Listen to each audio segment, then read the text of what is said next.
한나라의 왕이 자신의 왕조를 위해 정말 야심차게 건설한 새 수도를 버리고 도망쳤습니다.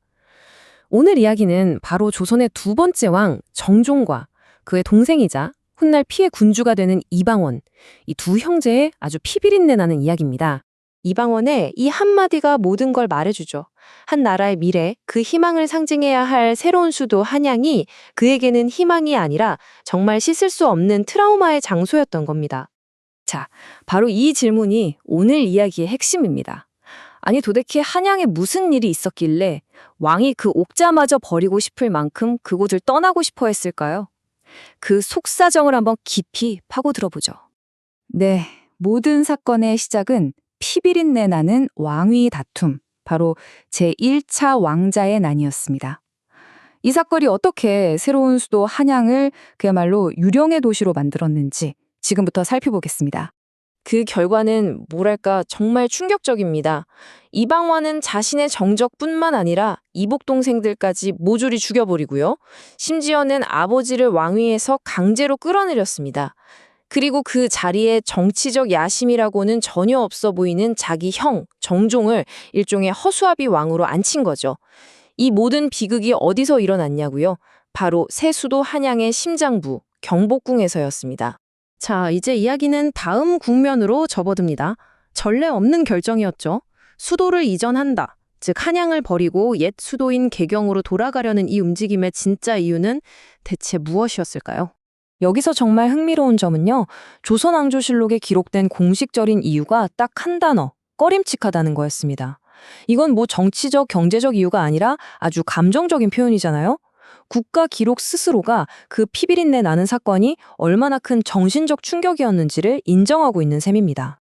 당시 사람들에게 자연현상은 곧 하늘의 뜻이었거든요. 이 기록을 좀 보세요. 밤중에 까마귀 떼가 궁궐 위에서 시끄럽게 울어대고 급기야는 왕의 권위를 상징하는 그 용마루에 까치가 둥지를 트는 일까지 벌어집니다. 이게 그냥 단순한 자연현상으로 보였을까요? 아니죠. 하늘이 이 도시에 저주를 내리는 명백한 증거라고 모두가 생각했던 겁니다. 이런 심리적인 이유 말고도 아주 현실적인 문제도 있었습니다. 한양은 아직 모든 게 다 갖춰지지 않은 말 그대로 공사 중인 신도시였고요. 반면에 개경은 500년 동안 수도였잖아요. 모든 기반 시설이 완벽했죠. 그러니 피냄새 나는 낯선 곳보다는 익숙하고 안정적인 옛 수도로 돌아가고 싶은 마음이 드는 게 어쩌면 당연했을 겁니다.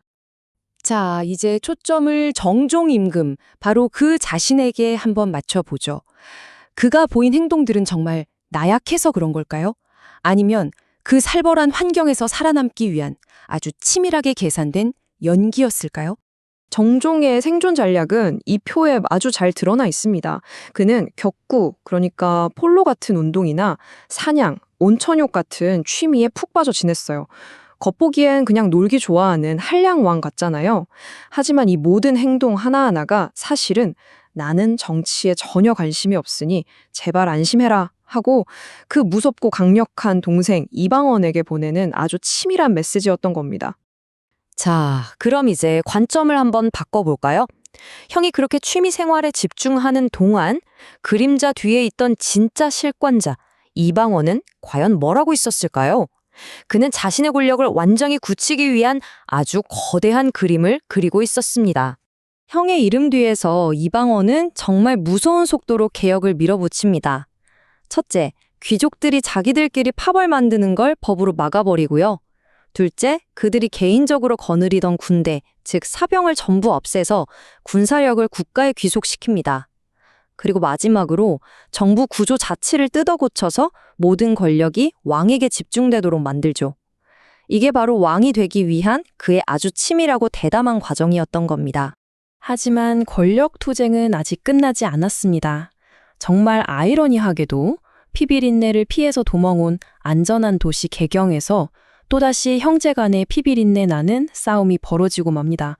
이번에 등장하는 인물은 이방원의 또 다른 형, 이방원입니다. 그는 자신의 공이 제대로 평가받지 못했다고 생각했고 왕위에 대한 야심을 품고 있었죠. 결국 그는 이방원을 제거하기로 마음먹습니다. 근데 그 결과는 너무나 싱거웠습니다. 이 타임라인을 보시면 아시겠지만 반란은 단 하루도 안 돼서 진압돼요. 이방원의 군사력과 준비성은 그야말로 압도적이었죠. 이 사건을 계기로 이방원은 더 이상 자신에게 대적할 자가 아무도 없다는 걸 모두에게 똑똑히 보여줬습니다. 마지막 경쟁자마저 사라진 직후 드디어 모든 것이 제자리를 찾아갑니다. 이방원은 더 이상 그림자 속의 실세가 아니라 공식적인 왕세제, 즉 다음 왕으로 책봉됩니다. 모든 것이 그의 거대한 계획대로 완성되는 순간이었죠. 이제 이야기의 마지막 부분입니다. 모든 권력 투쟁이 끝난 후 허수아비 왕이었던 정종과 새로운 절대 권력자 태종, 이 두 형제의 운명은 어떻게 갈렸을까요? 딱 11달. 이게 이방원이 왕실제로 머문 시간이었습니다. 정종은 단 한순간도 주저하지 않았어요. 그는 이미 권력의 추가 누구에게 완전히 기울었는지 너무나 잘 알고 있었고 더 이상 허수아비 노릇을 할 필요도 없었죠. 그는 스스로 왕위에서 물러나 동생에게 옥좌를 넘겨줍니다. 두 형제의 삶은 정말 극명하게 갈렸습니다. 정종은 상황으로 물러나서 20년 가까이 평화롭게 살면서 자기가 하고 싶은 거 다 하고 천수를 누렸고요. 태종은 강력한 왕권을 휘두르면서 조선의 기틀을 다진 철혈군주가 되었습니다. 그리고 바로 여기서 태종은 모두를 깜짝 놀라게 하는 결정을 내립니다. 그가 그토록 꺼림칙하다고 말했던 그 피비린내 나는 도시 한양으로 다시 수도를 옮기겠다고 선언한 겁니다. 아니, 그 많은 반대를 어떻게 무릅썼을까요? 태종은 동전 던지기라는 정말 기가 막힌 정치쇼를 기획합니다. 이 표를 좀 보세요. 여러 후보지를 두고 동전을 던졌는데 신기하게도 한양에서만 기란 징조가 2번 나왔죠. 물론 결과를 미리 정해놨을 가능성이 아주 높지만 그는 이렇게 하늘의 뜻을 빌려서 자신의 결정을 정당화하고 모든 논쟁을 단칼에 끝내버렸습니다. 이 결정적인 행동으로 태종은 단순히 수도를 옮긴 게 아니었어요. 그는 과거의 트라우마, 그 도시의 유령들을 정면으로 마주하고 극복함으로써 한양을 명실상부한 조선의 심장으로 만든 겁니다. 자, 마지막으로 여러분께 이 질문을 던져봅니다. 동생에게 모든 권력을 넘겨주고 20년 동안 평화로운 삶을 산 정종. 그는 과연 무력한 꼭두각시였을까요? 아니면 이 모든 피비린내 나는 권력 게임에서 자신만의 방식으로 승리한 진정한 최후의 생존자였을까요? 그 판단은 여러분의 몫입니다.